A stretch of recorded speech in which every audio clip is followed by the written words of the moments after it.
તો પ્રધાનમંત્રી મોદી જેમનો સુરતનો કાર્યક્રમ હવે પૂર્ણ થયો છે ને હવે દમણ જશે અને દમણવાસીઓમાં પ્રધાનમંત્રી મોદીના આગમનને પગલે ઉત્સાહનો માહોલ જોવા મળી રહ્યો છે। પીએમ મોદીની મુલાકાતને પગલે દમણવાસીઓમાં ઉત્સાહ છે। દમણને પણ વિકાસ કાર્યોની ભેટ આપવામાં આવનાર છે। પહેલા એક ભવ્ય રોડ શોનું આયોજન છે અને રોડ શોના રૂટ પર લોકો પ્રધાનમંત્રી મોદીને આવકારવા આતુર છે।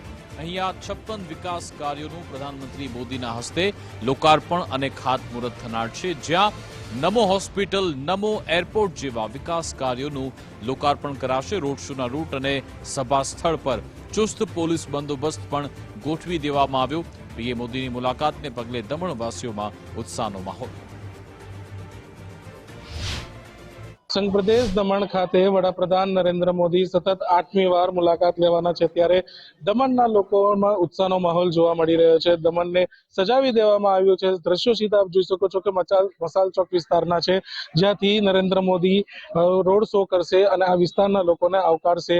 સાથે સાથે જ વડાપ્રધાન નરેન્દ્ર મોદી દ્વારા 3000 કરોડથી વધુના જે કામો છે તેનું લોકાર્પણ અને ખાતમુહૂર્ત કરવામાં આવનાર છે। સાથે જે 97 કરોડના ખર્ચે બનેલ નમો એરપોર્ટ છે તેનું પણ લોકાર્પણ આજરોજ થવાનું છે। સાથે નમો હોસ્પિટલનું પણ આજરોજ લોકાર્પણ થવાનું છે, ત્યારે દમણના લોકો આતુરતાથી તેમની રાહ જોઈ રહ્યા છે।